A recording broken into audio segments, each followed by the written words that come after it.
राज्यातील 12 जिल्हा परिषद आणि 125 पंचायत समित्यांसाठी काल मतदान पार पडलं। सकाळी 7 वाजल्यापासून मतदान प्रक्रियेला सुरुवात झाली होती, तर वेळ संपल्यानंतरही अनेक मतदान केंद्रांवर मतदारांच्या रांगा पाहायला मिळाल्या। जिल्हा परिषद पंचायत समित्यांसाठी सरासरी 68.28% मतदान झालं। परभणी जिल्हा परिषदेसाठी 75%, रत्नागिरीत सर्वात कमी 55.79% इतकं मतदान झालं। दरम्यान उद्या सकाळी 10 वाजल्यापासून मतमोजणीला सुरुवात होईल। वेगवान आणि अचूक निकाल तुम्हाला एबीपी माझावर पाहता येईल।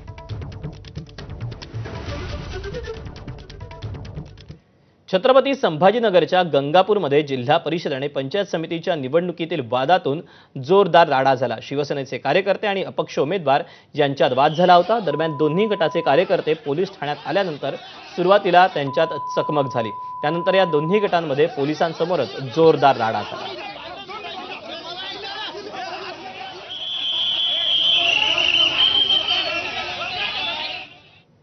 छत्रपती संभाजीनगरमध्ये मतदानावेळी विलास भुमरेंच्या मुलाच्या बोटाला शाई लावणं 3 कर्मचाऱ्यांना भोवलं।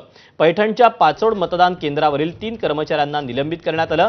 काल एबीपी माझानं या संदर्भातलं वृत्त दिलं होतं। कर्मचाऱ्यांवर बेजबाबदारपणा आणि हलगर्जीपणा झाल्याचा ठपका ठेवून ही कारवाई करण्यात आली। कर्मचाऱ्यांवर कारवाई झाली असली तरी विलास भुमरेंवर मात्र अद्याप कोणतीही कारवाई झालेली नाही।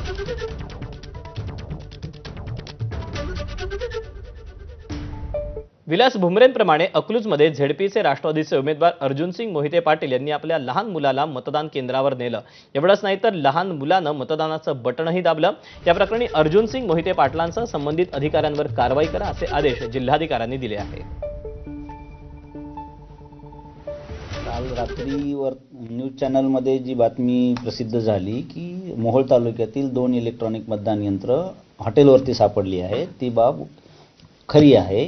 परंतु ती मशीन्स ज्या पद्धतीने आरोप करण्यात आले स्थानिक नागरिकांमार्फत किंवा तिथं उपस्थित असलेल्या व्यक्तींमार्फत की हे गैरप्रकार करण्यासाठी घेऊन जाण्यात येत होत्या, यामध्ये जराही तथ्य नाही। ही आमची राखीव मतदान यंत्र आहेत जे मोहोळ तालुक्यामध्ये जवळपास 30 झोनल अधिकारी असतील, तर अशा प्रत्येक झोनल अधिकाऱ्याकडे 2च्या संख्येनं आम्ही त्यांच्या कार्यक्षेत्रात अचानकपणे कुठली मशीन बंद पडली तर वापरता यावी या कारणासाठी दिलेले असतात।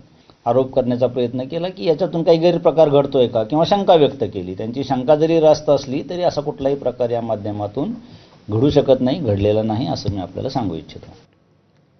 सोलापूर जिल्ह्यातील मोहोळमध्ये मध्यरात्री घडलेल्या एका धक्कादायक प्रकारामुळे संपूर्ण जिल्ह्यातील